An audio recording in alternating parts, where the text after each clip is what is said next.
नमस्कार। हिमालको देश नेपाल। यहाँ त भनिन्छ नि, हरेक पाइलामा एउटा नयाँ कथा भेटिन्छ। आज हामी यही कथाको एउटा एकदमै महत्त्वपूर्ण अध्यायमा डुबुल्की मार्दैछौँ। त्यो हो नेपालको पर्यटन। कस्तो छ त यसको सम्भावना अनि भविष्यको बाटो कता जाँदैछ? ल, यही विषयमा आज कुरा गरौँ। एउटा कुरा सोधौँ है, हामी पर्यटक वा टुरिस्ट शब्द कति सजिलै प्रयोग गर्छौँ, होइन त? तर के कहिले सोच्नुभएको छ, आधिकारिक रूपमा चाहिँ को हो त पर्यटक? मतलब कसलाई पर्यटक भन्ने? यो हामीले सोचेभन्दा अलि फरक हुन सक्छ है। ल, त्यसो भए अब यही प्रश्नको उत्तर खोजौँ न त। किनभने पर्यटकको परिभाषाले नै यो पुरै पर्यटन उद्योगको जग बसाल्छ।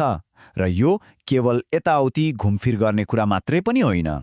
विश्व पर्यटन सङ्गठनले यसलाई एकदमै रोचक तरिकाले परिभाषित गरेको छ। सुन्नुहोस् है, यदि कोही व्यक्ति आफ्नो सामान्य बस्ने ठाउँबाट 24 घण्टाभन्दा बढी तर 1 वर्षभन्दा कम समयको लागि बाहिर निस्कन्छ भने ऊ पर्यटक हो। अब कारण जेसुकै होस्, चाहे त्यो घुम्नलाई होस्, व्यापारको लागि होस् वा अरू नै कुनै कामले। मतलब यहाँ मुख्य कुरा के रहेछ त भन्दा समयको सीमा। यही समयको सीमाले नै हो एक पर्यटकलाई सामान्य यात्रीभन्दा फरक बनाउने। अनि पर्यटकहरूलाई पनि मोटामोटी 2 समूहमा बाँड्न सकिन्छ। एक, जो आफ्नै देशको कुना काप्चा घुम्छन्, उनीहरू भए आन्तरिक पर्यटक। अनि अर्को, जो संसार घुम्न आफ्नो देशको सिमाना नै पार गर्छन्, उनीहरू भए बाह्य पर्यटक। र एउटा कुरा के भने नि, देशको अर्थतन्त्र चलायमान राख्न यी दुवैको भूमिका उत्तिकै एकदमै महत्त्वपूर्ण हुन्छ। ल, अब कुरा गरौँ हाम्रो देश नेपालको। यहाँको लागि पर्यटन भनेको केवल सुन्दर दृश्य देखाउने माध्यम मात्रै होइन, त्यो भन्दा धेरै हो। यो त भन्नुस् न, देशको अर्थतन्त्र चलाउने एउटा शक्तिशाली इन्जिन नै हो। कसरी? सोच्नुहोस् त, जब एकजना पर्यटकले पैसा खर्च गर्छ, त्यसको असर कहाँ कहाँ पुग्छ? ठूलो होटलदेखि लिएर गाउँको सानो चिया पसलसम्म रोजगारी सृजना हुन्छ। देशमा विदेशी मुद्रा भित्रिन्छ, जसले हाम्रो राष्ट्रिय ढुकुटी बलियो बनाउँछ। अनि सबैभन्दा राम्रो कुरा के हो भने यसले दुर्गम गाउँहरूसम्म विकास पुर्याउँछ र हाम्रो मौलिक कला, हाम्रो संस्कृतिलाई विश्व सामु चिनाएर जीवन्त राख्न पनि मद्दत गर्छ। त्यसो भए आखिर नेपालमा त्यस्तो के छ त? के कुराले संसारभरका मान्छेहरूलाई यहाँसम्म तानिरहेको छ? ल, अब यहाँका केही आश्चर्यहरूको खोजी गरौँ। यसको एउटा सबैभन्दा उत्कृष्ट उदाहरण हो ग्रेट हिमालयन ट्रेल, अर्थात् बृहत हिमालय पदमार्ग। एकछिन कल्पना गर्नुहोस् त, पूर्वको ताप्लेजुङदेखि पश्चिमको दार्चुलासम्म देशैभरि फैलिएको संसारकै सबैभन्दा लामो र अग्लो पदमार्गहरूमध्ये एक। यो केवल एउटा ट्रेकिङ गर्ने बाटो मात्रै होइन, यो त हिमाली भेगमा बस्ने समुदायहरूका लागि विकास र रोजगारीको ढोका पनि हो। तर नेपालको आकर्षण एउटै कुरामा मात्र सीमित छैन। यहाँ त विविधताको खजाना नै छ। एकातिर आँखाले हेरिन सक्नुको प्रकृति छ भने अर्कोतिर हजारौं वर्ष पुराना हाम्रा धार्मिक र ऐतिहासिक सम्पदाहरू छन्। अनि एडभेन्चरको त कुरै नगरौँ, यहाँ जस्तो साहसिक अनुभव त सायदै अन्त कतै मिल्ला। र यी सबैमाथि थपिएको छ हाम्रो सांस्कृतिक र मौसमी विविधता, भनौँ न सुनमा सुगन्ध।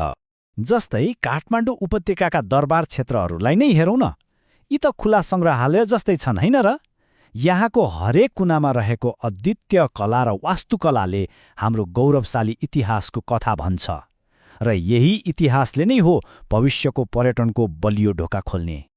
अनि जसलाई अलिकति थ्रिल र एडभेन्चर चाहिन्छ नि, उनीहरूको लागि त नेपाल साँच्चै स्वर्ग हो। चाहे त्यो नदीमा राफ्टिङ गर्ने होस् वा आकाशमा प्याराग्लाइडिङ, बन्जी जम्पिङदेखि जिप लाइनिङसम्म, यहाँ हरेक किसिमको रोमाञ्चक अनुभव गर्न पाइन्छ। ल, यति धेरै सम्भावना त छ, तर अब प्रश्न उठ्छ, यो सम्भावनालाई वास्तविकतामा कसरी बदल्ने त? यसका लागि के गर्नुपर्छ?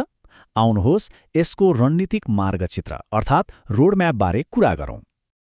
हेर्नुहोस्, यो सम्भावनालाई यथार्थमा बदल्न एउटा राम्रो योजना चाहिन्छ। सबैभन्दा पहिलो कदम पूर्वाधारको विकास, मतलब पर्यटक जाने ठाउँमा राम्रो बाटोघाटो र सुविधाहरू बनाउने। दोस्रो, नयाँ गन्तव्यहरू पत्ता लगाउने र तिनको प्रचार प्रसार गर्ने। तेस्रो र एकदमै महत्त्वपूर्ण, हाम्रा प्राकृतिक, सांस्कृतिक र ऐतिहासिक सम्पदाहरूलाई जोगाउने।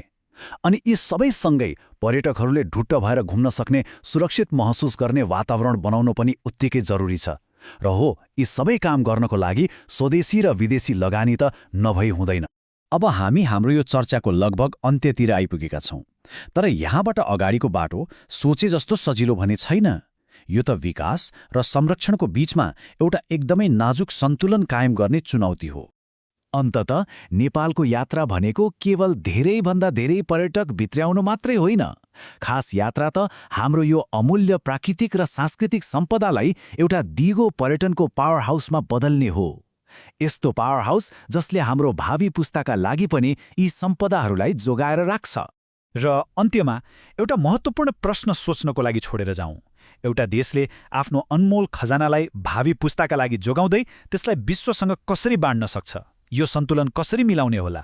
सायद यही प्रश्नको सही उत्तरमा नै नेपालको दिगो पर्यटनको भविष्य लुकेको छ।